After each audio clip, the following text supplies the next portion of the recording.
and kids fishing contest.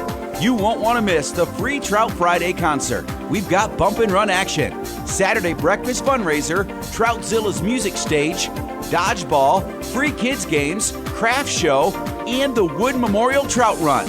Catch the classic car show, pizza eating contest, princess tea, and so much more. Top off Saturday night with fireworks sponsored by R.L. Morris & Sons. The National Trout Festival is brought to you in part by Forest Area Federal Credit Union, Voice Motor Sales, 9 and 10 News, Security Sanitation, Michigan Cat, and Q100. Wow!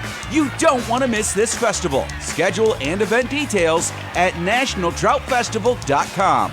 See you in Kalkaska. Good morning, Northern Michigan. Welcome to Friday Faceoff here on Up North Sports Radio, brought to us by Cherry Capital Airport TVC. Jerry Coyne and Rich Calkins in studio. Rich, while you babble on about whatever you would like to, I'm going to get Paul Woods on the phone. All right. Appreciate that, JC. You're right. I'm going to talk to Paul Woods there. Heartbreaking end to the season for the Red Wings. Again, we'll get into that with Paul. We're just a little bit under a week away also from the big NFL draft down in Detroit. And so really looking forward to that. We'll be talking about that a little bit later on as well, as they're expecting, anywhere from 300 to 500,000 people invading Detroit for the festivities that will be taking place pretty much all week long. But, again, if you hockey fans out there, it was must listen to and must watch TV the tail end of the season, as those compelling games, as it came right down to the bitter end, as the Red Wings actually tied with Washington for the final playoff spot in the Eastern Division, but because of a tiebreaker, could not get over the hump and get into the playoffs. Yeah, it was, well, we'll go through all the machinations here in just a moment. Paul, hold on. We're going to go right on the air.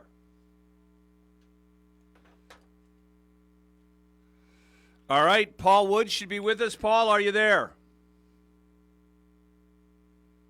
Oop.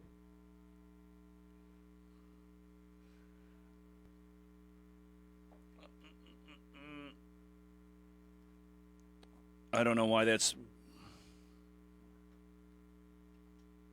Paul, are you there? I don't know what happened. Okay. But are you there? Okay. Why are we not hearing you? Paul, talk to me.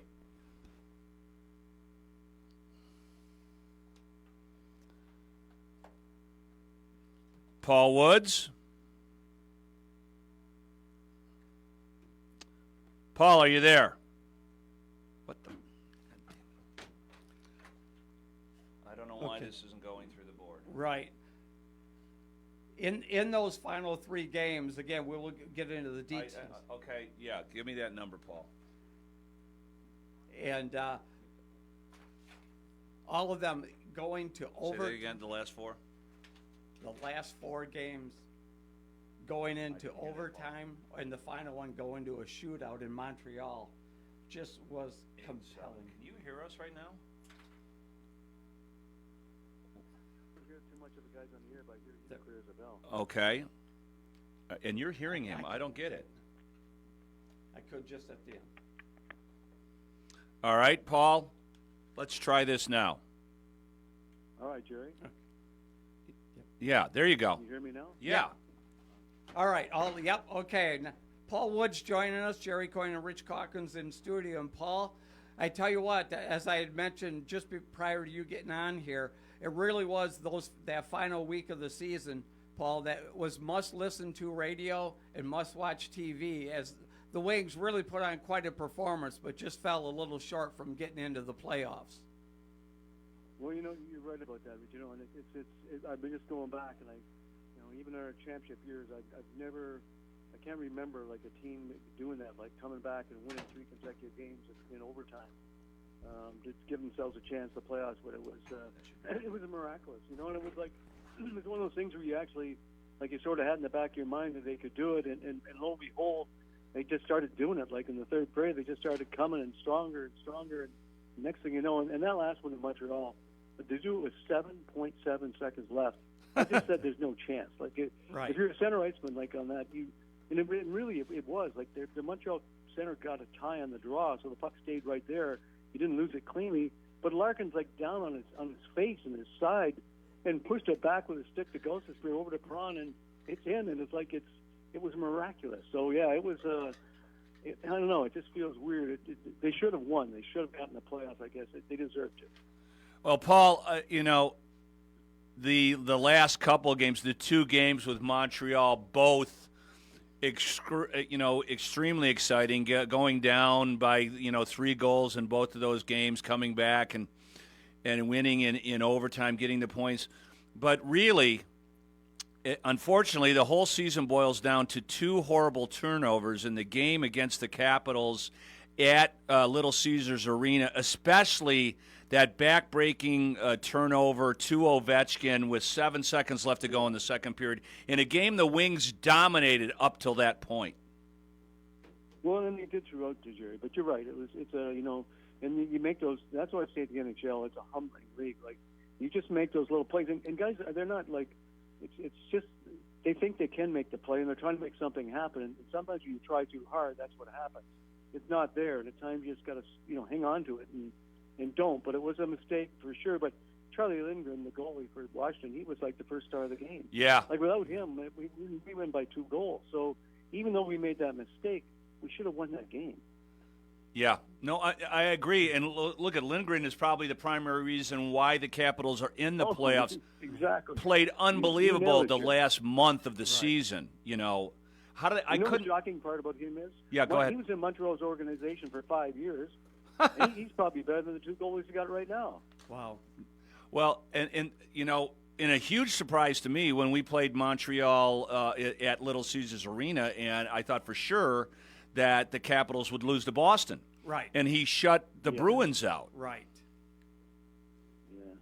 Yeah, he's like I say, I think he's tied the team league lead in shutouts. I mean, but it's amazing for a team that has got like a big minus goal differential. I think they're like minus 34. Yeah. Like, we're plus 4 goals against. Like, you look at all the numbers, they shouldn't be in, and we should.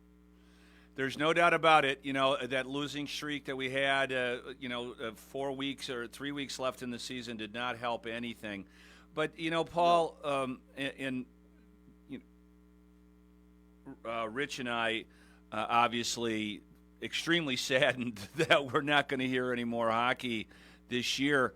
But there's a couple things to really like about next year's season. Is Lucas Raymond going to be a superstar? Yeah, you're right on with that. I was just thinking on these. I think he's moved up into like the top 50 forwards in the NHL, like wingers.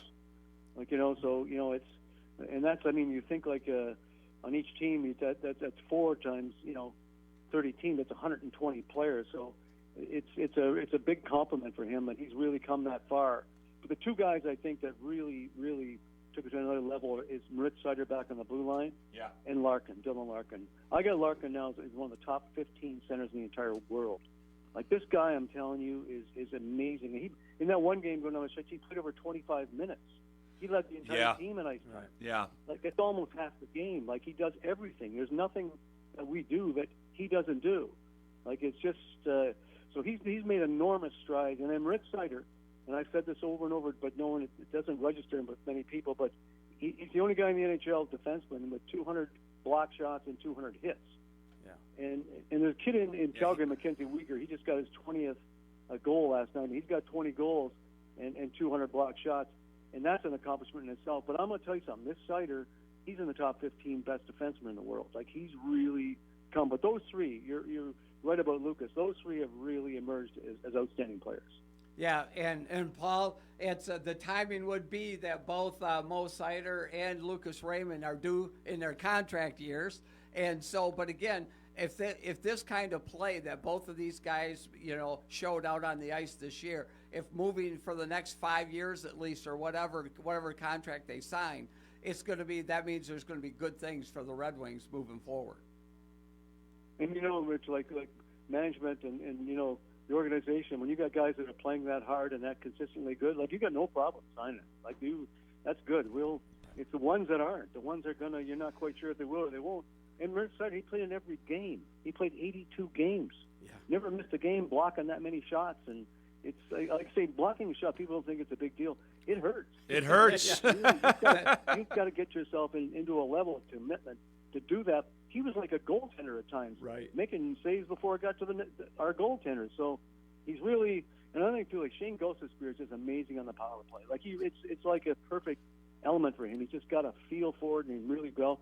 But as it goes along, that'll become Sider's job too. Yeah. And he's got those tools; he can do that. And once he does that, that'll be another 20 points onto his point total. Yeah, with Gostisbehere, with the way he kept the puck in their zone, and that Montreal game at home to end their regular season, their homestand there, Paul. That was just he showed off vertical leap on skates. It was incredible. You know, Rich, I tell you, when I look at these teams that got rid of him in Arizona, like why the hell wouldn't you want to keep him? And then, Philadelphia, like you run the power play. Philadelphia's got the worst power play in the league. Yet you had this guy, which would make it one of the top 15. Right. But you didn't. That's the part. It's frustrating if you're that fan base. But I'm glad we got him. He's a great third defensive pair, and that kid he plays with, Olli Mata, he's won 2 Stanley Cups. He won the 2 Stanley Cups at Pittsburgh, and he won 2 Memorial Cups at the London Knights. So this guy, he led our team in plus minus the entire season. He's plus, I think, 18 or something like that on the year. So it was a good third pair. Is Jeff Petrie finished as a Red Wing? No. I think I think he and Evanson were a good pair together. I think, and Jeff did a good job with him. But then this is what I'm sort of, positive of the future is that I think our 6 defensemen, I think all 6 come back. If one doesn't, it's probably like you said, Jeff Petrie. But I think Jeff's a good defenseman. He's big. We got our top 4 are all big guys: Evanson, Petrie, and Sherratt and Moritz Seider. They're. I don't know. I guys, I tell you what, I wouldn't change a lot. I think we're good on our top 9 forwards. I think just the problem we've got is the goaltending. We got to get that figured out. Yeah, we asked about this. Who was it that mentioned? I thought we should have brought Sebastian Kosa up just to see what we were going to get out of him. But I talked to somebody in the know down in the Griffins, and they don't really think that he's ready to go. No, it takes time. And the worst thing, Jerry and Rich, is when you force someone and too soon, what happens is then there's a good chance they won't succeed and they'll lose their confidence. And then it takes even longer. Because now you got to get the confidence back, and then they just move him along just like they did Evanston. It's just perfect. Let them earn their spot. Let them get lots of reps in the American Hockey League. And then when they come up there, they're not only just thinking they're right in their mind, they're mad they haven't been there, and they're PO'd, and they want to prove that they can do something. They got a little bit of a chip on their shoulder. Yeah, exactly. Chip on their shoulder. So I think they've actually done it the right way, and just like Evanson, he'll come up and he'll be a successful player. Yeah, Paul, is Patrick Kane gone? No, I think he's back too. I do? think he liked it here, and I think him and DeBrincat are just. They didn't play together at the end, but they can get them on the power play. They've just got that chemistry, and they enjoy that moment of they just read each other so well. So I think he's going to come back, and maybe another 1-year, 2-year contract. But yeah, he definitely. You think back to our conversations before we got here, and people were wondering if that hip would hold up and stuff. There was never even talk about it. No. He had a great season. Yeah. Yeah. DeBrincat. That the lull that he had there, what was it? He went 20 games without scoring, and in a lot of those games were losses. Yeah, needed him big time. That I don't know what accounted for that. It goes back to what I was saying or implying with Petrie. Petrie looked like his legs were gone in that same time period. Those what they called the dog days of the NHL, right? Paul, you played enough in the league. And it looks like DeBrincat, whether he tired out for a while. They all came back in the last week last 2 weeks when they really needed him. But that inconsistency in that 15-game period where they were horrible, Petrie and DeBrincat were no-shows in a lot of those games. Yeah. But like I say, it's difficult to do it. But you know, he bounced back at the end. They put him with Larkin and Raymond. That became a good line. Yeah. You know, that's and then they were separate, him and Patrick. They were trying to keep them together, and they had him with JT Conqueror, and you know, it just didn't seem to work. But all of a sudden, they found it.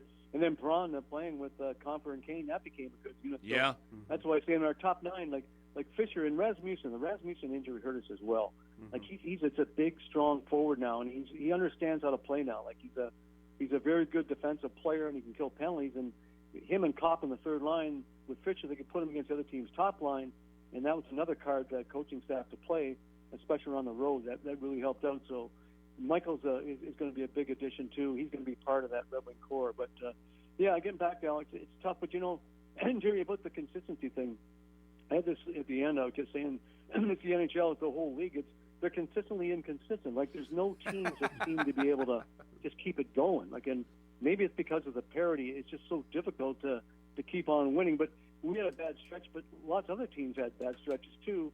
Unfortunately, ours came. We had Comfort and Larkin out at the same time. Yeah. And you take the top 2 center icemen off any NHL team, and you have a real hard time trying to win. Yeah. Do you think Lalonde, the head coach, is going to be back, Paul? Yeah, I think so. And I look at that team, and you know, to me, like they play hard, and we saw it going down the stretch. Like there's no quitting that much. Like they're like, and that's, you know, a lot of it obviously is the players, but it's also that entire coaching staff. And I think he's done a real good job. And they're good in the penalty kill, and they're good in the power play. And I mentioned it before, and I'm telling you guys, I just think our goaltending wasn't good enough. No, that's true. Even middle of the road goaltending with that group, it's definitely a playoff team. Yeah. And the improvement from last year, 11 more points this year in a very tough Eastern Division, Paul? I mean, you see it night in and night out. I mean, that's as tough as it gets. But, I mean, goalie's going to be luck now, right? I mean, you're going to have – there's not a top-flight goaltender that's going to be available as a free agent this year, is there, Paul? Well, I thought Fleury was the guy I was actually thinking. I was hoping maybe they'd get him. He just re-signed with Minnesota. It's going to be his last year now. He's coming back one more. But I thought with that attitude and that veteran leadership, he could really, you know, he could help us. But and then the thing with, you know, Billy Husso, that's going to be a tough decision, like, because he didn't play much at all this year. But you know, he hasn't played much the last 2 seasons. And that was our number one guy. But you know, then it became Alex Lyon and James Reimer, and I give those 2 credit. I'm telling you, Reimer played good the last couple of games. They played in big moments down the stretch, and I'll tell you that they're amazing, and that nothing seems to rattle them. And they show up, and I give both those guys lots of credit. They're like Cinderella Man. You know, these guys are at the end of the. You know, like I got to either make that save because I got to feed the family. Right. So. It's unbelievable. I mean, and especially at Lyon. I mean, to be 30 years of age and to never be drafted and still be playing in the NHL, and at times our number one goaltender this year, like that's almost impossible to do. Like, because you get put down so many times and cut off so many teams and moved down to different leagues, but yet it doesn't bother him. Like he's ready to go when he gets the opportunity. Like he doesn't bring any baggage with him. He just still loves the game, and it's just amazing. But those 2 guys, I gotta say, it was and they're just fantastic teammates too. You watch them and stuff, like how they interact and stuff, and they don't get rattled. Like some of these goaltenders just get wound so tight that they're, you know, they have a hard time communicating on game days. But those 2, they're loose. Paul, let's take a look quickly at the playoff setup, and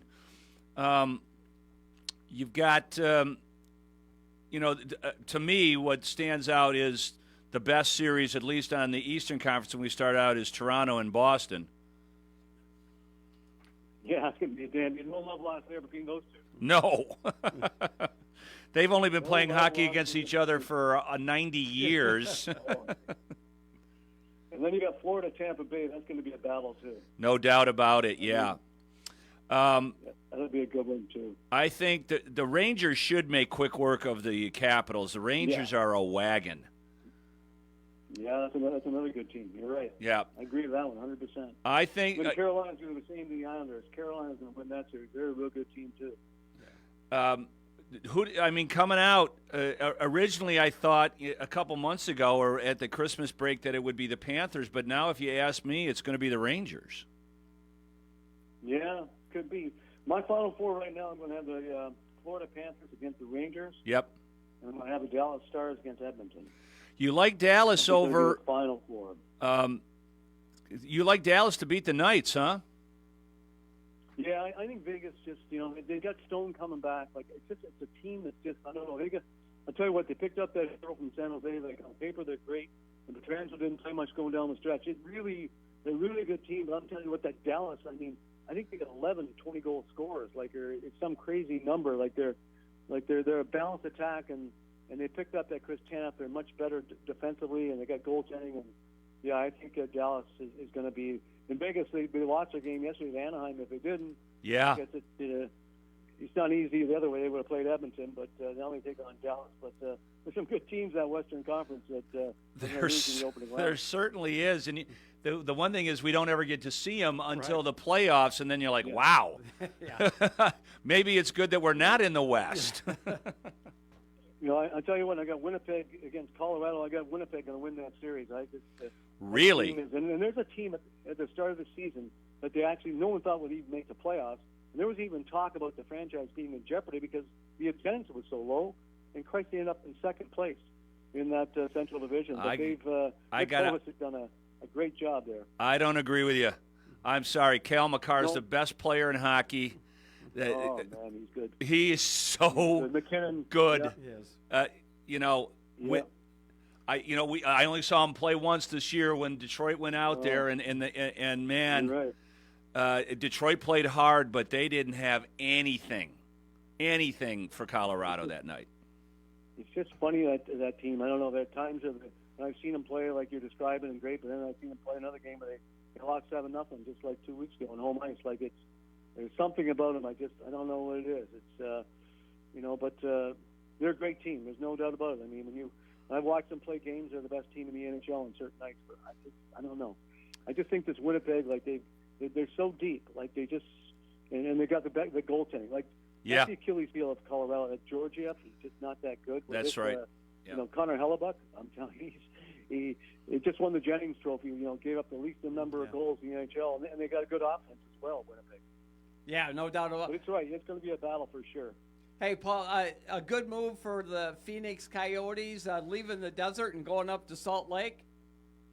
Oh, God, yes. Yeah, it's good, and it's long overdue. You can't just keep doing that. And that's like playing, that'd be like playing in a junior hockey arena all season and not even just one season. They're going to do it they want to do another 3 years. Like, it's no good. The players don't want to be there. No. I mean, you should see the facilities the Red Wings have and stuff like the room inside there, the locker room, and what's all in there, and there's like a kitchen in there for food and all these training things and different things. That's what the players want. They don't want to be sitting in a place like I say, a junior. You can do it for a year. I can see that, but they've been fooling around with that for 20 years, so it's long overdue. Yeah, but it'll be good. I mean, but they built them. They built them a professional stadium that they couldn't put anybody in, and they decided, well, you can't play here anymore. It costs us too much money to have you guys in the building. I don't understand that. I was just talking to Ken Kell on the way back from the thing. I said, I mean, I'm not a mathematician, but I'll guarantee you, that you get the more nights you get in a building and stuff like that, and if different people use it, the more when you have less vacant nights, that makes it successful. I don't get how you'd lose money on that. I agree. It doesn't make sense. But they fool around with that over and over and over again. They've had plenty of time to make the decision. Right. This to me is a fresh start. And Utah's got, like Salt Lake City's got a deep history in hockey. It used to be the old Pacific Hockey League and the Central League. So they've been there in Salt Lake City for a long time. So I think it's going to be a good move and turn out good. Do you know if they're changing the name, Paul? Is it going to be the Utah Coyotes or the Salt Lake City Skaters? That's what I just kept hearing this morning about. They're trying to come up with it's going to be Salt Lake something, or Utah. I think it said it's going to be Utah something. Utah, just like the Jazz, it's going to be Utah and then something else. So I don't know. Yeah. Whether they do that, but you know what? Just those players. Once that announcement came, all of a sudden Arizona started to play better in the last 5 games. Right, of course. You know what else about it too? They're going to be able to keep their players now because I think guys were getting disgruntled. Sure. And Clayton Keller was one of them. And all of a sudden now it's a fresh start, and these guys will buy in, and they can keep those guys and add some guys and maybe make themselves a playoff team. It's a fantastic city. They're going to love playing in Utah, and the Utah the Salt Lake City fans are going to go nuts. And their owner, the guy that owns the Jazz, is a really smart young guy. So exactly. Yeah, it's all positive. That's all good things. For absolutely. Sure. So I don't know what they're going to call them, the Utah Elks or I don't know, but the Moose. Paul Woods, thanks for joining us all season long. We appreciate it. Sorry we're not going to hear you and Ken, which would have been incredible. One last thing. I mean, how much fun was it to be in a Little Caesars Arena that was dripping with excitement? Yeah, it was really something, and again, just the intensity of that and those moments, and it stands out in your mind. And again, it's very rarely you ever say that, I think I said it before, but the Red Wings have become a memorable team in Detroit sports history, and they didn't even make the playoffs. Like, those two never really go hand in hand. No. Right. It's either one or the other, but just the way they handle themselves and what they did, they just really, it's hard, but their fan base is, it increased, and it's ready to go. And next year, again, it won't be easier because the Buffalo Sabres going to be a better team. Yeah. The Ottawa Senators is going to be a better team. New Jersey Devils, they're going to be a better team. So it is going to be a battle again next year. But, again, I think this team is they've matured, and I think they're ready to go, and we're going to be good now for a good long stretch. We hope you see you at the marathon, and if not sooner, I know you'll be up here fishing, so don't be a stranger. They say those trout are shaking their boots right now. They're actually pulling themselves up on shore. So get it over with right now. We know he's coming up, so the party's over, boys. I love it. Thank you, Paul Woods, for joining us on on Friday Faceoff. All right, see you, Paul. Take care, guys. All the best. All right, you too. That's hilarious. It is, exactly. The trout are shaking in their boots. We'll be back after these words from our fine partners on Up North Sports Radio's Friday Faceoff, brought to us by Cherry Capital Airport.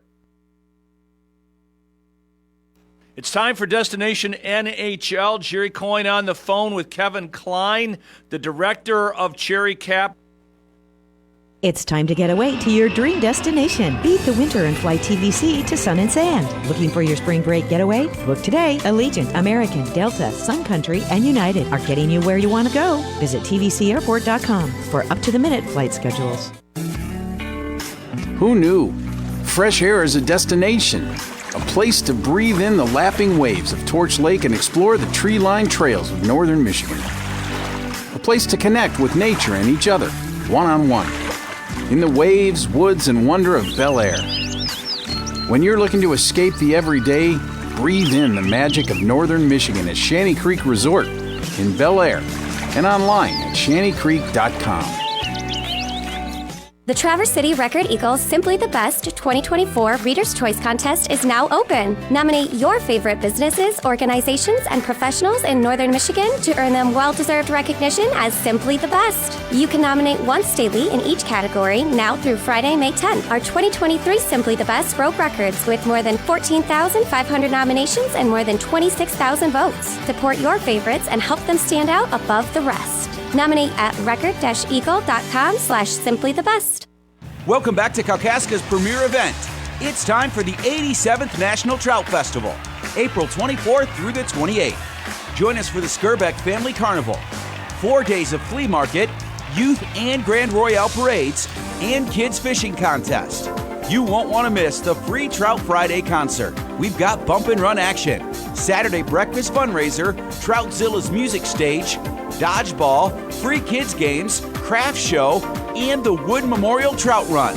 Catch the classic car show, pizza eating contest, princess tea, and so much more. Top off Saturday night with fireworks sponsored by R.L. Morris & Sons. The National Trout Festival is brought to you in part by Forest Area Federal Credit Union, Voice Motor Sales, 9 and 10 News, Security Sanitation, Michigan Cat, and Q100. Wow! You don't want to miss this festival. Schedule and event details at nationaltroutfestival.com. See you in Kalkaska. It's time for Destination MLB. Jerry Coyne in studio with Kevin Klein from TVC Cherry Capital Airport. Kev, Tigers continue to play good baseball, so why not see them on the road? Absolutely, got some good road trips coming up here in the next week, and looking at some of the things with Twins. Flying Delta out there, you can do that round trip for $392. Tampa play at Target Field. There you go. Yeah, you have Tampa Bay coming up on the 23rd then, and that's only $261 doing Allegiant down and back. So that's pretty cool. And then the Yankees aren't too far out. I think you'll see that price fluctuate, but it's about $500. So, you've got some good go things. To the Big Apple, see the Tigers, do a little sightseeing, get some good food. It's not a bad trip. Not a bad trip at all. So, as we start to hit this, I'll say good long schedule here for the summertime. You're going to have lots of great opportunities to follow the Tigers on the road, and TVC is the way to do it. Yeah, no doubt about it. We're going to be announcing something about the Tigers and the Twins next time they visit Minneapolis, so we'll keep that under wraps now. Yeah, we'll be doing a little something special with Sun Country Airlines. Yeah, but what is the website, Kevin? It's tvcairport.com. There you go. That's Destination MLB. It's time for you to fly Cherry Capital Airport. Welcome back to Friday Faceoff on Up North Sports Radio, brought to us by our good friends at Cherry Capital Airport. Rich Calkins, Jerry Coyne in studio. We got a short segment here, Rich, as we spent plenty of time with Paul Woods. So it's just such a small window. Let's talk about the Pistons. Okay. All right. Let's go to break. Okay. Oh man. They're gonna get a new GM. Troy Weaver is not going to make it through this. He cannot. Did you see the announcement? They decided they're going to put a guy above Troy Weaver, a president of basketball operations. I thought that was what's his name. I thought that's what Arn Tellem was. Yeah. Yeah, exactly. But according to there was an announcement this week of a president of basketball operations, and a lot of people are thinking, well, it's just to oversee what's going on. But man, I tell you, because we've talked about so long, this basketball team as it's constructed is misfit to the land of misfit toys. Yeah, and there's obviously not a fix in the draft. No, exactly. What a year to have the historically bad season and to have. Well, they will probably get the first pick. They probably will. Yeah, exactly. because they couldn't get it last year because Waremba would have solved a lot of problems for this basketball team. Absolutely. And there's no free agents that are coming here either. So, it's a bad situation for the Pistons, which to me is tragic. I know a lot of people in northern Michigan don't give a crap about the Pistons, but these guys have been an outstanding organization for a long time, and we deserve better basketball than what we're getting. And I think in northern, a lot of people are more fair weather fans of the Pistons. When they get good, then they jump on the bandwagon. Sure. But you don't find as many hardcore Piston fans up here for sure. But like you said, with that great history of everything, that we deserve better for sure. And Gores, I don't know how much he cares. He's doesn't matter if they don't get anybody at Little Caesars Arena. There's so much money in the NBA with all the TV contracts, the international. Even though I don't think the Pistons were on national TV once this year. Yeah, I doubt they were. Yeah, I mean, you want to put a good product on TV. So that's disgusting in itself. Yeah, and so I don't know what to make of it, but there's not an easy fix. So, if you're a praying person, I just pray to Jesus, the Jesus of basketball, Earl Monroe. Yeah, because again, we are a draft and develop team, and when you don't have when the big free agents won't come here, so that means you're looking years down the road here. So we can do just a real quick thing on the NBA, and because we've got the playoffs starting, we already had a couple of play-in games. Right. And, probably the most interesting thing about the NBA right now, Rich, is all the injuries. Yeah, they're big stars. A huge stars out, like Jimmy Butler damaged his knee in the game against Philadelphia. I'm sure the Bulls are going to win that game. The Bulls are actually not bad. You take a look at a couple of these teams that were in the same horrible boat as the Pistons a couple of years ago. The Bulls, the Thunder, the Rockets, the Orlando Magic. Yeah. The Orlando Magic are good. Good. I know, exactly. You said Giannis Antetokounmpo is out right now. I don't know what's going to happen with him. A lot of people are worried he's going to tear his Achilles because he's showing the same problems that Kevin Durant did a few years ago. Yes. Joel Embiid came back, doesn't look great. Does not.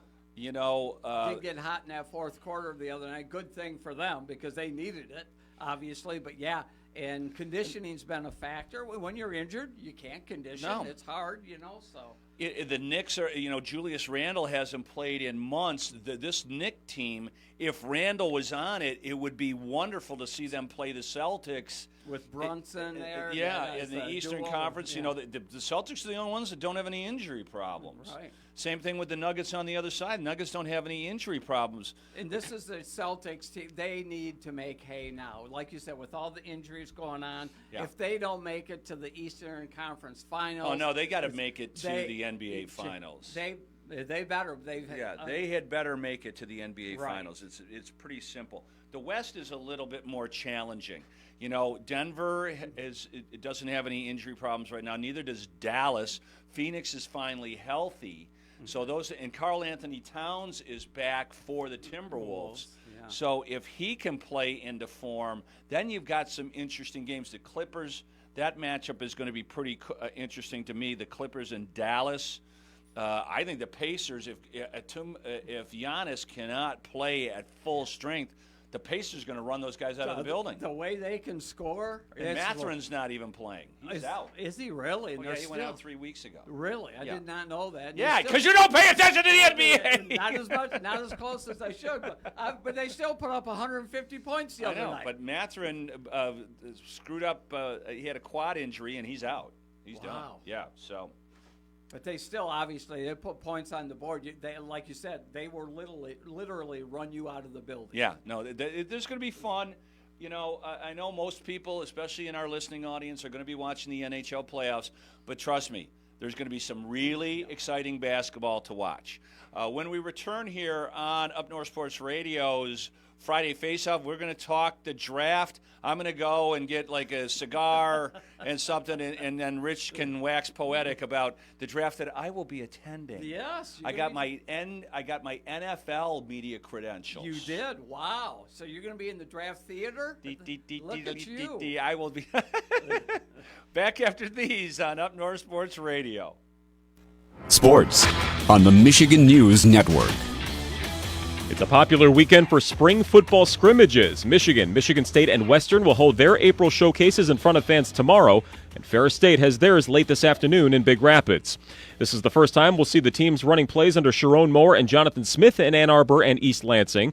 Wolverines tight end Cortland Loveland explained what U of M fans should expect to see. We're strong in a lot of things right now, and I think we're going to be able to show that. It's early on this offense. We still got a lot of things to fine-tune and perfect, but I think fans are going to like what they see on Saturday. As for the Tigers, they take their show on the road after 8 straight games at home. Game 1 tonight after 8 o'clock from Minneapolis. And after modeling the new Lions uniforms last night, Kirby Joseph says he's going to be sidelined through the offseason up to training camp after undergoing hip surgery. He calls it a little hiccup.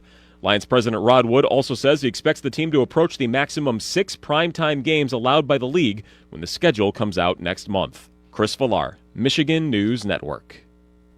Rich is just a really good guy. The term good egg isn't enough to describe him. He's also certified organic and free range. Rich puts the cap back on everything. The toothpaste, the olive oil, the shampoo, everything. He lets his 10-year-old nephew beat him at virtual tennis, even though he can straight up slay his 10-year-old nephew in virtual tennis. When the toilet paper is running low, Rich replaces the roll on the actual holder, not just on the back of the toilet. Rich is texting and driving. Rich? No. What are you doing, Rich? I was just telling everyone how great you are. Texting and driving makes good people look bad. Visit StopTextStopWrecks.org. A public service announcement brought to you by the National Highway Traffic Safety Administration and the Ad Council.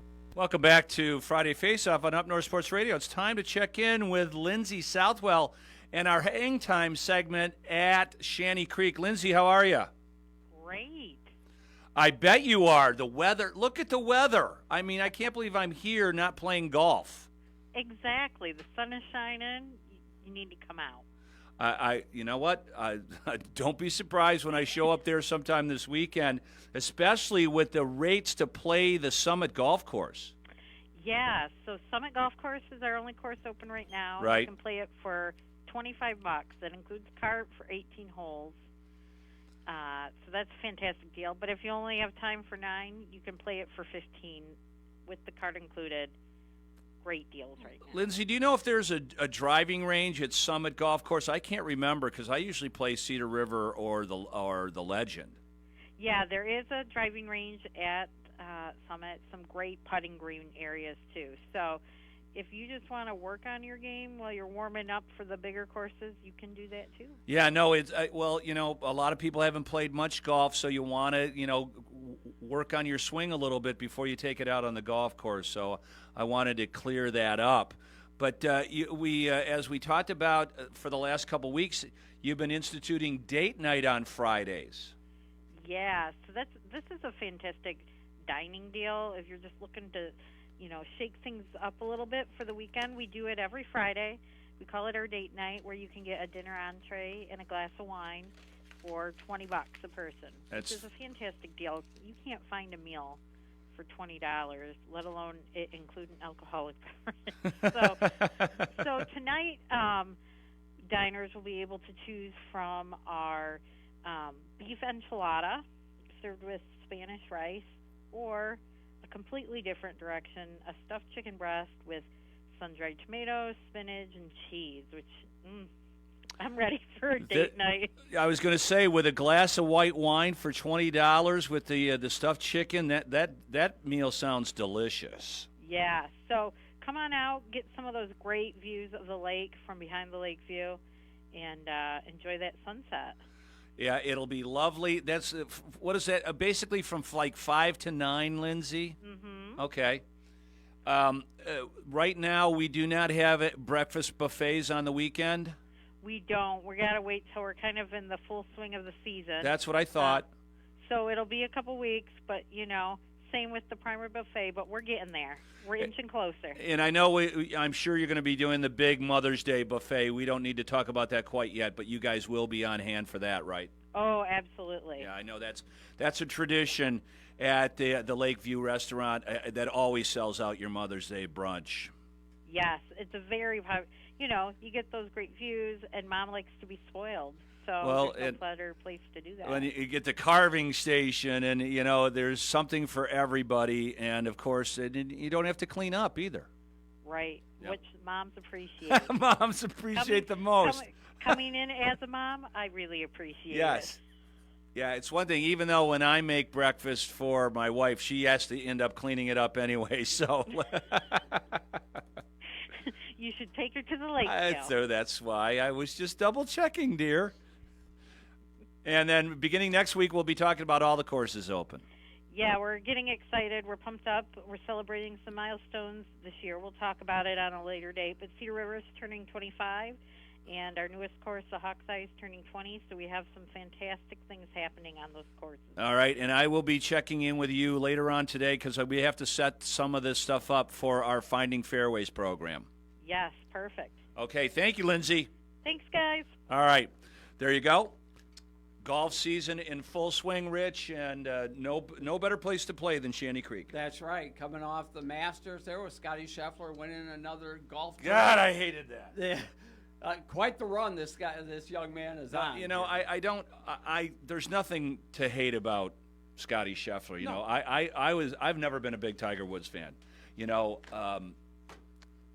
I appreciate his golfing ability, and obviously he earned everything that he got. But you know, his personality was not my cup of tea. Mm-hmm. Scotty Scheffler, you know, by all accounts, seems like just a fantastic guy. But I don't like it when somebody just completely dominates. So, right. You know, we're going to see what happens. You know, we've got 3 more majors to go. Right now he's won, you know, people call the Players the 5th major. So he won the Players, he won the Masters. We've got the PGA coming up at Valhalla. and that's next month, and Yeah. But guys better get on their game. They better. Exactly. Remember, I mean, seems like just a few short years ago, Jordan Spieth and Justin Thomas and all those guys were. They've all had children. In This is what's happened. it changes their lives. It didn't happen so much. With the Jack Nicklaus's and those guys. I don't know. It's because mothers, took care of the home and the dad went out and worked. I think that has something to do with it. Now it's not like that. No. Exactly. For better or for worse, both parents are invested in their children. Absolutely. And these guys look at golf more. It's one thing to be an NBA guy or an NFL guy or anything else. You get a team, but golf is a huge singular sport. Yes. Singular focus. Mm-hmm. You got to be able to concentrate on what you do. And look at golf's hard. It's hard. It is a hard-ass sport. Trust me, I've been playing it since I was 14 years old. It's never been any good at it. It's hard to be average, consistently hit your shots and be good at it and stuff. It is, even though that ball doesn't move, man, I tell you, it just is. It's incredible to be consistent with your mechanics. And guys have got to be going like, thank God. So Scheffler's having a baby. His wife is pregnant. He's playing. I think I know he's playing this week at the RBC Heritage, which I've played. It's a wonderful Hilton Head Island in South Carolina is so cool. But I think he's off till then because she's supposed to have the baby between now and the PGA. Okay. So guys are going to be like, yes, exactly. Let's see how Scotty does as a dad. Make hay when the sun shines here now as the door is open. Yeah, because it didn't affect Tiger. No. When he had his kids, now he's a big dad. I don't know if you saw this on Sunday. Tiger was horrible. He finished. He did make the cut. Good for him. Yes. But you could tell that body just kind of fell apart. But on Sunday, he played so poorly on Saturday, he shot an 82. It's his highest score ever in a major. So on Sunday, on the first couple of days, he had a friend of his. He doesn't have a swing coach right now. He's got a friend of his who's, was kind of just like going over things with him and everything else. On Sunday, he had his son Charlie as his teacher. Oh, as the seriously? Guy. Yeah, and Charlie was talking. No, it was so cool. Huh. His son is 15. He has already done something in golf that his dad never has. His golf team in Florida won the state championship, and Tiger's team in California never won the state championship in golf. Kidding. Yeah. Oh, I've seen Charlie hit before, and I'm just like, that dude's got game. You can tell. In an interview with Tiger, he's like, Tiger, have you played with Charlie out here? He goes, yeah, we've played a couple of times, but now he hits it far enough that he can come back and play the big tees with me. Wow. Guy's 15. Yeah. And Tiger still hits it 300 yards. Just incredible. But, I mean, all these kids can do this. I've seen a lot of guys whose sons are fantastic golfers. They just kill it. They do. These young guys, and some of them aren't very big. No. They just but they're just the way they connect with that ball. It just is incredible. My friend, distance. my friend Scott, his son Kyle's been a pretty good golfer. He played at Oakland University. He in the Michigan Amateur, he made it to the semifinals last year. Oh, very cool. And he's 27 now, so that's not old. But I mean, even when I was playing with him when he was 16, 17 years old, he's only 5'10", 150 at that time. Right. Beat it past me like, and this is 10 years ago when I could leash. Right. Yeah, it's crazy how these kids have adapted to the equipment and everything else, and how far they beat the ball. And in my declining years, it's you don't pick up distance at 65, folks. No, you don't. No. But if you want more extended golf talk, tune in here tomorrow or Sunday at 9 o'clock for Finding Fairways. We already put the show together. It's a good one. I talked to Matt Janella, who used to be with the Golf Channel. He's got one of the biggest podcast platforms in golf. So we have some very interesting conversations there. And we profile Twin Birch Golf Club here in Kalkaska. They've made a ton of changes there to not only a brand new restaurant and clubhouse, but the golf course as well. So we encourage you to go keep it here on 101.1 Up North Sports Radio on Saturdays and Sundays. Or you can go to the Up North Sports Radio Facebook page, and all our shows are there. You can see last week's with Dan Pohl as we talked about the Masters. There's some pretty cool stuff there. When we return, Lions draft coming up shortly. Who knew? Fresh air is a destination, a place to breathe in the lapping waves of Torch Lake and explore the tree-lined trails of northern Michigan. A place to connect with nature and each other, one-on-one, in the waves, woods, and wonder of Bel Air. When you're looking to escape the everyday, breathe in the magic of northern Michigan at Shanty Creek Resort in Bel Air and online at shantycreek.com. The Traverse City Record Eagles Simply the Best 2024 Reader's Choice Contest is now open. Nominate your favorite businesses, organizations, and professionals in Northern Michigan to earn them well-deserved recognition as Simply the Best. You can nominate once daily in each category now through Friday, May 10th. Our 2023 Simply the Best broke records with more than 14,500 nominations and more than 26,000 votes. Support your favorites and help them stand out above the rest. Nominate at record-eagle.com/simplythebest. It's time to get away to your dream destination. Beat the winter and fly TVC to Sun and Sand. Looking for your spring break getaway? Book today. Allegiant, American, Delta, Sun Country, and United are getting you where you want to go. Visit tvcairport.com for up-to-the-minute flight schedules. Hi, my name is Sky Lee, and I'm a student at NMC. I'm also a local musician and proud to be a little sister with the Big Brothers Big Sisters program. Having a mentor has changed my life in so many ways. While spending time together doing art projects, sharing a meal, or just gossiping, my big sister helped guide me through some really tough times. She believed in me when I didn't believe in myself. She showed me that I have the potential to achieve my dreams. The Bigs program has truly given me the space to be myself and the support to pursue opportunities I had never dreamed of, like going to college. Through Bigs, I received the encouragement to be the best version of myself. Bigs' mission is simple, bringing people together to care for one another. It's simply sharing. If you have the time and want to give, I urge you to consider becoming a mentor. There are almost 60 children just like me on the wait list. We need you. Join our village today at bigsupnorth.com. Attention all space cadets. Mission Control at O'Dowd Casino Petoskey is launching the Cosmic Cash Bonanza. This April, every Saturday from 4 to 8 p.m., your mission is to play slots with your Pure Rewards card. Ready for a liftoff? On the first 3 Saturdays, 2 lucky astronauts will be drawn every half hour to pocket $100 in cash. And on April 27th, buckle up because we're upping the ante. 2 winners every half hour will have a chance to win up to a stellar $5,000 in cash. Fly into orbit at O'Dowd Casino, where it's always above the ordinary. Over and out. Welcome back to Friday Faceoff on Up North Sports Radio, brought to us by Cherry Capital Airport TVC. Jerry Coyne, Rich Calkins, and what used to be the Lions Super Bowl is coming up, and it's happening in Detroit, Rich. It is, exactly. Detroit picked to be the host city this year of the NFL Draft, and lots of excitement, obviously, around the whole state of Michigan. Oh, yeah? The city of Detroit hosting this, and last year they estimated the fans that turned out were 300,000 when it was in Kansas City. They're expecting even more than that in Detroit because of the locations of many NFL cities around Detroit. I know my cousins want to come in from Chicago because they have the first pick in the draft. Exactly, and the 9th. Yeah, so there's going to be a lot of people in Detroit, and as we mentioned, as being a Lions affiliate for the last 10 years, I dipped my toes in the water, was able to get NFL media credentials, so those are going to benefit us going forward.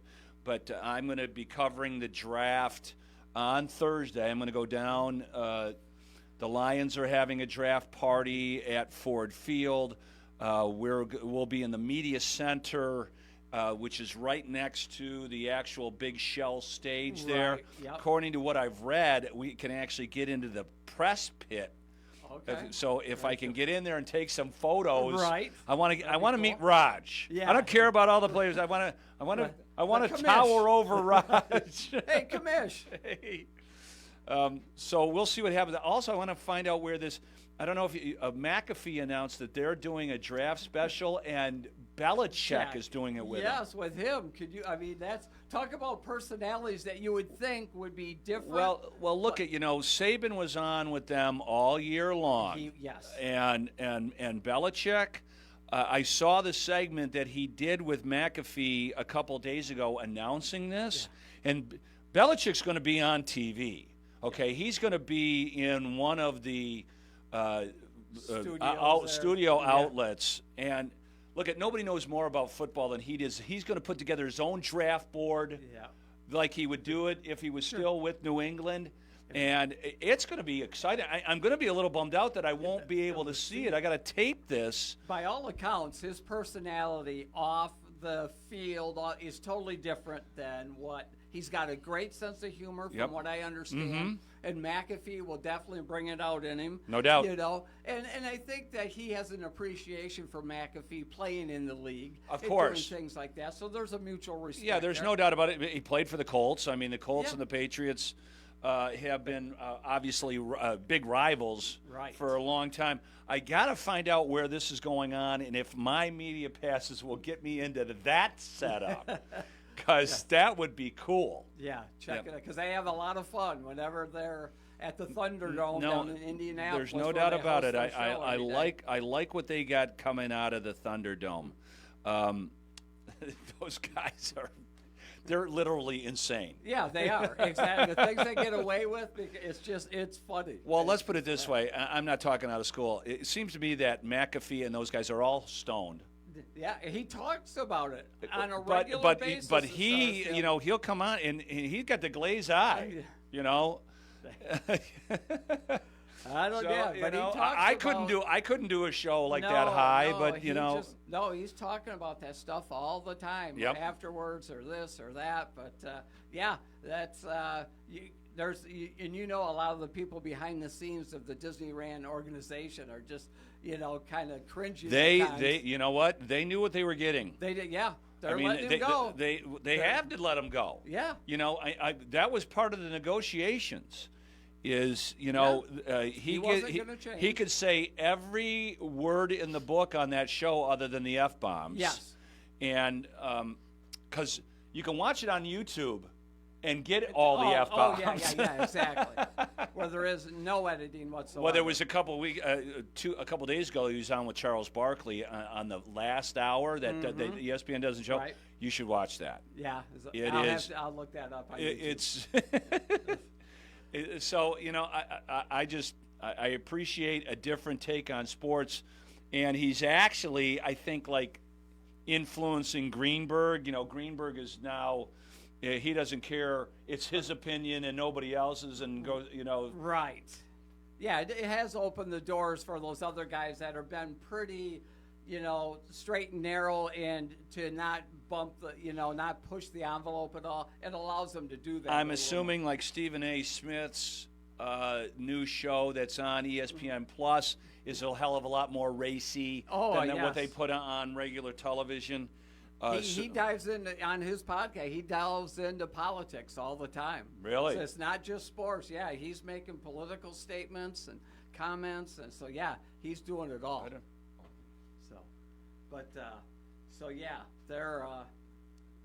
They're touching all kinds of things. But they're looking at the economic impact. They're like $400 million. They're anywhere. This Claude Molinari, who is the CEO of Visit Detroit, they're expecting anywhere between $150 to $200 million economic impact for the city of Detroit. I thought I saw it more like in the $400 million range. That could be low. That's his opinion, of course. I don't know. But so we will find out. Yeah. It's good for the city. Hopefully, the police have seen the story. We're ready for anything. They are. They've told they will have a strong presence down there. Well, have you gone? You said you're going to go down on Friday. Yes. First things first, you have to go on the NFL website and get your. There's a form that you need to fill out to even be in the area. Oh, seriously? Seriously. Okay, so you got to go to NFL.com Okay, yep. and because they clear you for it. It's not like you're going to get passes. It's not like all the crap that I Right. had to go through. Right. But you have to be, from what I understand, and I did this, I told my cousins about it and everything else, got to go there, because I don't think they even let you in the area if you haven't done that. Okay. Because there's like a waiver and everything Sure, else. yeah. So, it's a big deal. Yeah, no question. Obviously the Fords still have a lot of pull, because, there's a lot of cities that haven't had, wherever they had it now, they've had it in Philly, in Vegas, in Kansas City, and Chicago. Nashville, too. That was the biggest crowd they ever had, was 600,000. So they've done it 5 times now. And you know who's going to be there right over the shoulder of Detroit? Green Bay, because I think they're next. Really? It's going to over to Green Bay, Wisconsin. I'm a stockholder there. Maybe I'll get. Talk about a small community. Oh my God! I mean, that is, as you know, Green Bay. Well, is all of Wisconsin will be in Green Bay. Yes. Yeah. So it's no, it was brilliant by the NFL to go ahead and do this. Yes. And just New York another City. Money-making. They are a license to print money. It man. is a license to print money. Hey, speaking of license to print money. When I told Cheryl, when we weren't arguing, but when I said the $390,000 for Caitlin Clark, that was the 4-year contract that she signed.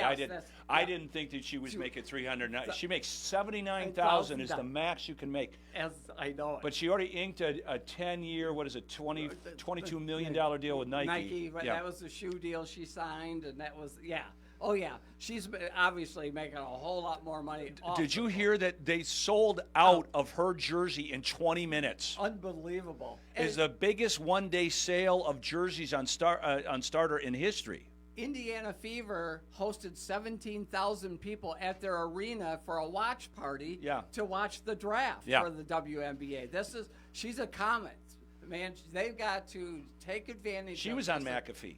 Oh, was she? Yeah. Okay, I didn't see that. Yeah, because they did her show after she was introduced in Indianapolis. Right. They're going to sell out every freaking game. Yeah.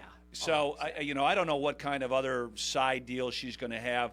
They're going to have to give her a slice of the jersey pie. Yeah. Absolutely. Yes, absolutely. And then this. If they're getting close to TV contracts now and all of that, and, they're going to obviously broadcast a whole lot of Indiana Fever games now.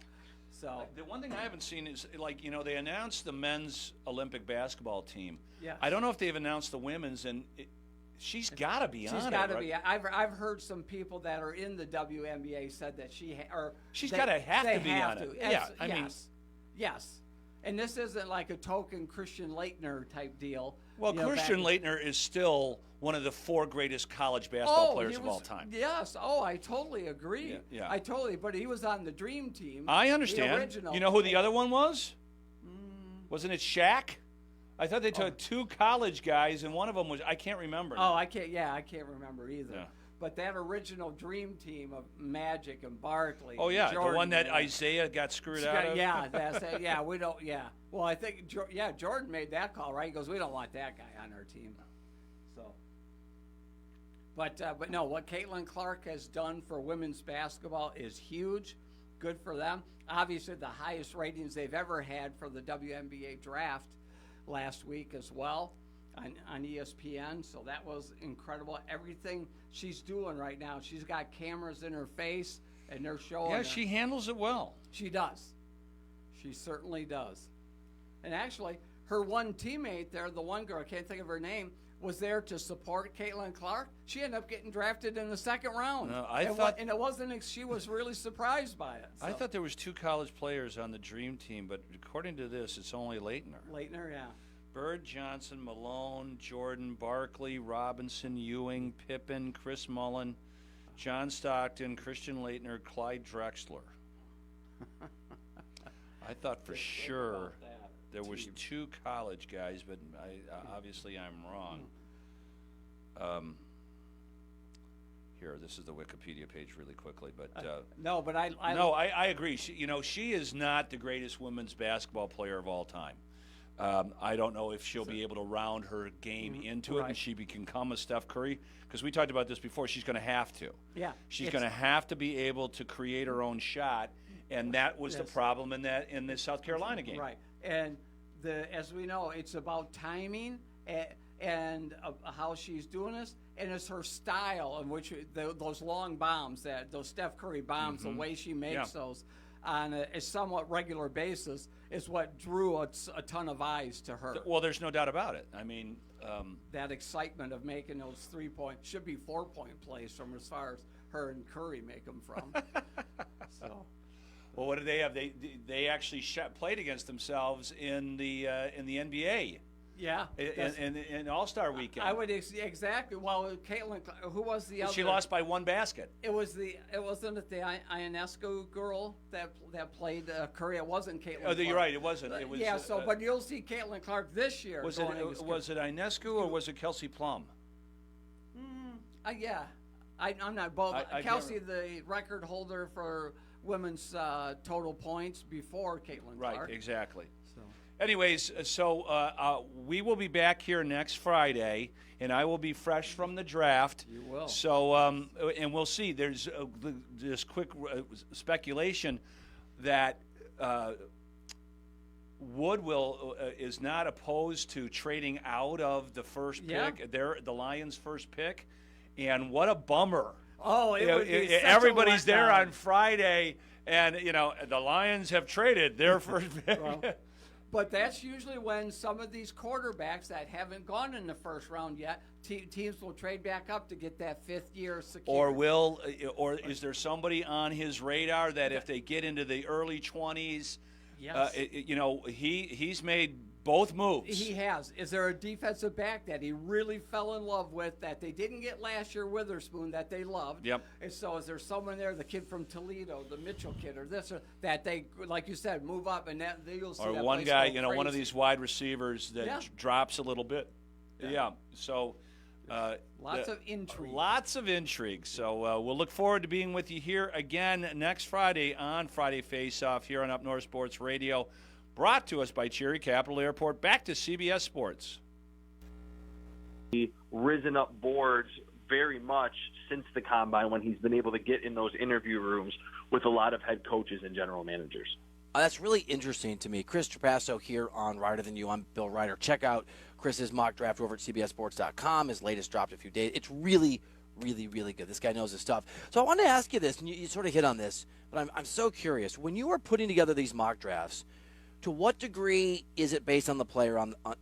How do you balance player in a vacuum, team needs, team fit, what you would do if you were the GM, and what maybe you think that particular organization would do, even if it diverges from your perspective? How do you balance all of that?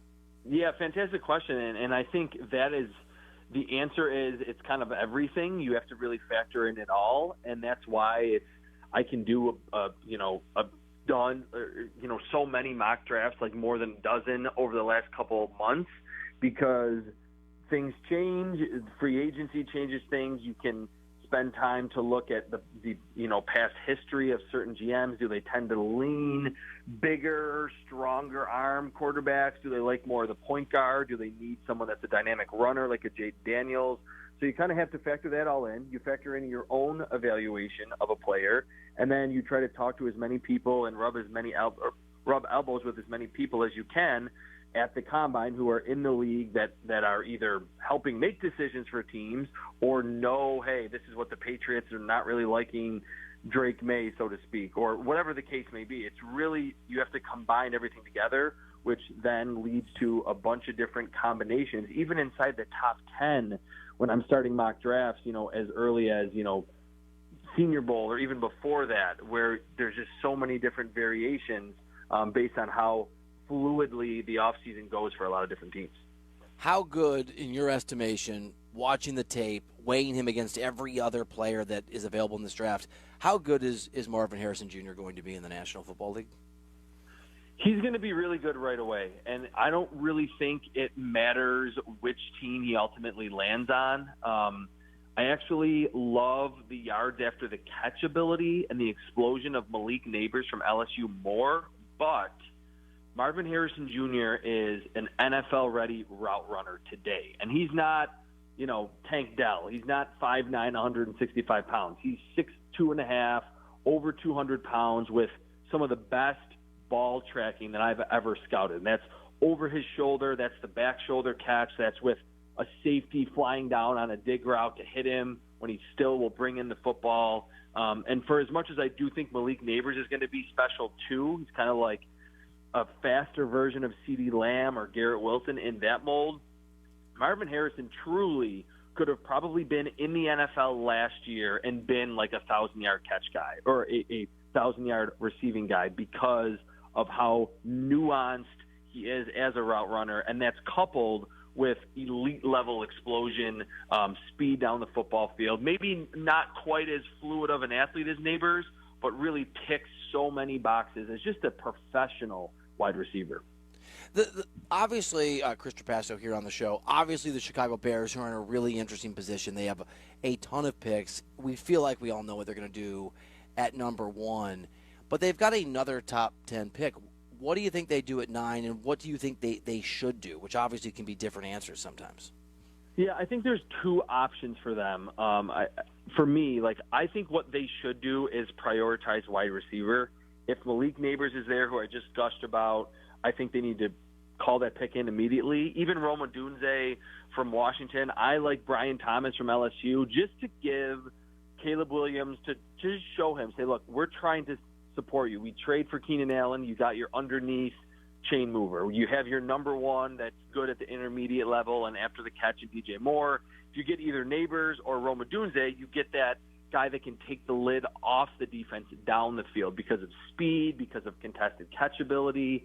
But the Bears only have 4 picks in this draft. And for as much as, I just mentioned about C.J. Stroud, how quickly he turned things around in Houston, and maybe the Bears feel like they're more close to what Houston was than another team that has a top pick, maybe like a Carolina that they got that pick from. I still think that they understand that there are needs on this team. This is not a, hey, we're just a quarterback away and now we're going to be in the Super Bowl. So I won't be surprised if they get to 9 and say the 2 other receivers are off the board after Harrison Jr., that they actually trade back and say, look, we'll just take the best player available at 11 or 12 or 15 if the Colts want to move up for a tackle, if the Saints want to move up for a tackle from 14.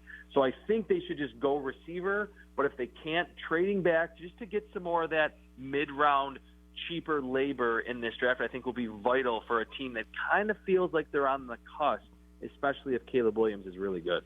Chris, one of the things that's amazing about the NFL is the unpredictability of not just outcomes in games and outcomes of seasons, but even in the draft, teams that move up you don't see coming. I remember when the Chiefs went up and got Mahomes, when they had Alex Smith, it was, at least to me, a pretty surprising notion. I had buddies who covered that team that were not surprised, but it was interesting. So maybe it's for a quarterback, maybe it's not. Is there a team or two that you think are most likely to be the team that moves up earliest or most boldly in this draft? Well, okay, this, I guess, would be labeled as a surprise because they have the second pick. I think the Washington Commanders are going to be aggressive. They have a load of draft picks. They have a new owner. They have a new general manager, new head coach. I think they want to put a stamp on this new era and that they're going to pick Jaden Daniels. It's kind of, most likely, and it kind of feels like, all right, well, the draft really starts at 3. We kind of have had these Caleb Williams and Jaden Daniels picks penciled in for a while or written in pen for a while, but don't be surprised if they then move all the way. I think they have a couple picks like in the 30s and 40s. Use some of those picks to move up to get another premier player in this draft. And it, of course, won't be a quarterback. Could be an edge rusher. Could be another receiver. I think they could, help Jaden Daniels a little bit. Offensive line needs help. It's a great offensive tackle class. So, yes, there will be a bunch of trades. We had 9 in 2022, 5 last year in the first round. Usually they are for quarterbacks, but don't be surprised if it's, oh, wow, the Commanders are moving all the way from the second round back into the middle of the first. I think usually with new ownership and a full regime change like we have in the nation's capital, I think you normally see those splashy moves to really get people excited again. Chris, when you're looking at the tape, I'd love you to give me, and it can be a big name or not, a guy who, in your estimation, was better as you got into the weeds on this draft class than you anticipated, and a guy who, if you were a GM, you might avoid that you hadn't expected to have that reaction to. Chop Robinson, the edge rusher from Penn State, is the one that the more I watched, the more I liked. And I kind of knew the book on him going in. It was, hey, he's a little undersized and is not going to check a lot of those physical boxes for some teams. But he's got pretty good athleticism, a little bit raw. I literally saw him use more pass rushing moves as the season progressed. He's one of the younger prospects in this class. He's actually over 2 years younger than Jared Verse, the edge rusher from Florida State, and Laiatu Latu, the other edge rusher from UCLA, who kind of feel like two of the three other first-round edge rushers. So he's very young, 21 years old, and the speed and the bend I thought were better than advertised. And like I mentioned, no, he's not, J.J. Watt or T.J. Watt around the corner, Von Miller, in terms of just how many pass rush moves he has. But I think good enough with such upside because of his age and his athleticism. I think he's going to be really, really good in the NFL. And the one name that kind of scares me a little bit, I'll actually go with Bo Nix from Oregon. He's such an interesting case. At Auburn, does not look draftable whatsoever. And then goes to Oregon and was one of the most accurate in terms of completion percentage quarterbacks in college football. Like set a record last year, almost 78% completion. I didn't see that type of accuracy. It was very much scheme related. A lot of screens, a lot of RPO slants, like easy schemed open throws. Not a ton of defense played really outside of Utah in that Pac-12. I think he's good, but I'm a little concerned that if a team picks him in the first round to be their franchise changer, to elevate everyone around him, that's not really what he did when he had this revitalization in college at Oregon. So Bo Nix is the one that in this quarterback class, I can see it in certain circumstances with almost all these top guys, but Bo Nix scares me a little bit. Chris Trapasso running that NFL draft marathon, nearing the end, can see the finish line. Buddy, thank you for making time. We're going to get you on next week, too, even though you're slammed. Appreciate you, and congrats on almost being at the big day. Less than a week now. Thanks a lot, Bill. I always appreciate it. Thanks, buddy. Chris Trapasso, so good at his job.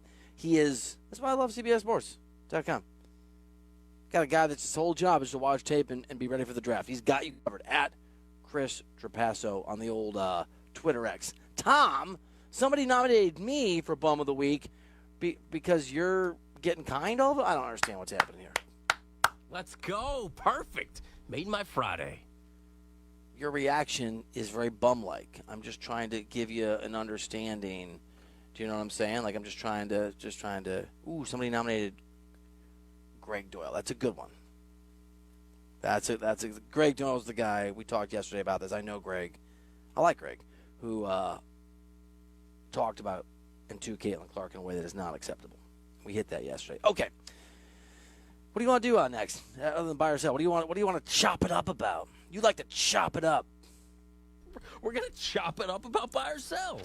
Let me ask you a question real quick before we get out of here. I'm in New York next week. I have basically 1 day off a week max. Last night I had a day off because there's no games. I chose to hang out with a friend and go to a play. A week from today, I choose to go out to dinner with my friends in New York. Stuart Kovacs is going. Anthony Gallo, who you love to chop it up with in the newsroom, is going. I am officially inviting you to dinner on Friday night. It'll be early. I have an early flight that Saturday. Oh, early. That's great. I can certainly do a 4 p.m. Eastern time dinner on Friday. I'm inviting you to dinner. That's great. And it's more like 5 or 6. You need to come. No, you need to come. 5 or 6. You need to come.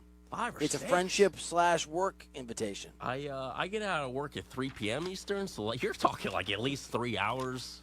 I get out of that. It's funny because I get out of work at 3 p.m. too because that's when my podcast gets done. And I'll probably do it from the office. We can hang. We can have some beers before dinner. I can't really. I didn't hear what you said there. We're gonna hang. All right, let's do buy or sell. This is what I deal with, folks. You want to nominate for Bum of the Week? This is the friendship this guy won't even hang out when I'm in town. I carve out a day. It's a blessing in disguise, by the way, he's calling. Let's do, oh, yeah, that hurt, didn't it? Did you get Cut Mr. deep. Rejection? Cut deep. Yeah. Tom does have to talk to people at dinner, so it can be really hard. Let's do buy or sell headlines from sports and a take on each one with me and Mr. Social here next on Rider Than You. Protect your vehicle's engine with Syntec and O'Reilly Auto Parts. Syntec Premium full synthetic motor oil is formulated for today's engines to dissipate heat and reduce friction and wear. Try Syntec today exclusively at O'Reilly Auto Parts. Tyler from Wendy's here. The best part of Wendy's new Cinnabon Pull-Apart is every part. Unlike mornings, which have no good parts. Until now. Because with Wendy's new breakfast Cinnabon Pull-Apart, mornings finally don't completely suck. And now that mornings have warm cinnamon sugar rolled dough and ooey gooey frosting, are they the best part of every day? Probably not, but you get the idea.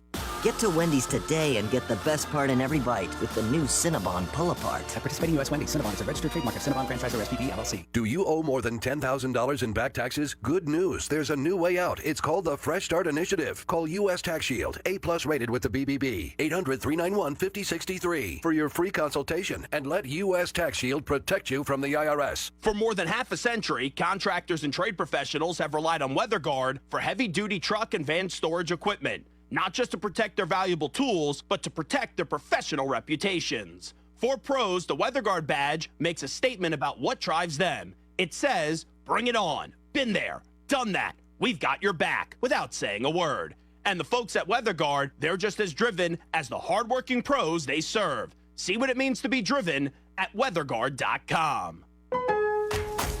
Free! Who doesn't love free? With Milo's Rewards, you get the member-only treatment that's actually worth it. Enjoy free member gifts you'll love. And once you reach Silver Key status, you can get free standard shipping. Because Lowe's knows nothing feels better than free. Learn more about our new loyalty program at Lowe's.com/MyLowe's Rewards today. Program subject to terms and conditions. See Lowe's.com/terms for details. Member gifts may be subject to additional terms and restrictions. See Lowe's.com/shipping terms for details. Subject to change. Happy Friday! It's Doppler 910 meteorologist Haley Fischetti, and here's a look at today's forecast. We'll be looking at some windy conditions today from the west around 10 to 20 miles per hour. As we continue throughout the day, we're seeing some drier skies, maybe even a few flurries developing in the upper peninsula. But besides that, it's looking pretty nice across the region. Temperatures in the 40s to low 50s. Heading into tonight, temperatures drop into the 30s with mostly cloudy skies, and a few flurries stick around in the upper peninsula. We do hold on to some chances of snow tomorrow as temperatures sit in the upper 30s to upper 40s, but we start to warm up as we head into the rest of the weekend. We're going back into the 40s and 50s, but we'll have all the details on 9 and 10 News. There's a new player in town.